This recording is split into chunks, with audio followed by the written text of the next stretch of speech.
तर मनोज जरांगे पाटलांच्या मागण्या मान्य झाल्यानंतर मराठा आंदोलक आपापल्या गावी आता परतीचा प्रवास करायला सुरुवात करतात। सायन पनवेल महामार्गावर मोठ्या संख्येने मराठा आंदोलकांच्या गाड्या परतीच्या प्रवासाला लागायला सुरुवात झालेली आहे।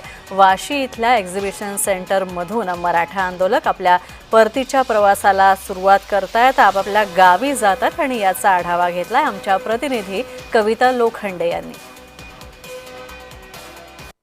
मनोज जरांगे पाटील गेल्या 5 दिवसापासून मुंबई येथील आझाद मैदानावर उपोषणाला बसले होते आणि महाराष्ट्राच्या कानाकोपऱ्यातून जे आहे ते मराठा आंदोलनकर्ते जे आहे ते नवी मुंबई असेल मुंबई असेल या ठिकाणी या आंदोलनाला पाठिंबा देण्यासाठी आले होते आणि त्यांच्या राहण्याची व जेवणाची व्यवस्था जी आहे ती नवी मुंबईतील सिडको एक्झिबिशन या ठिकाणी करण्यात आली होती आणि आज जे आहे मनोज जरांगे पाटील यांच्या मागणीला यश आलेलं पाहायला भेटतंय।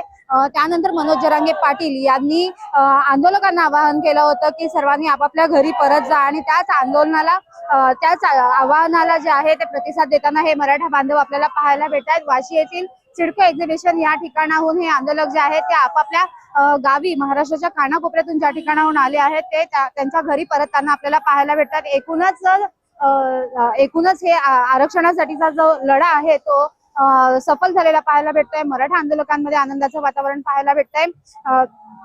त्याचबरोबर हे नवी मुंबई आणि मुंबईमध्ये राहणारे आंदोलक जे आहेत ते आता आपापल्या घरी परतताना देखील आपल्याला पाहायला भेटतात। कविता लोखंडे, जय महाराष्ट्र, नवी मुंबई।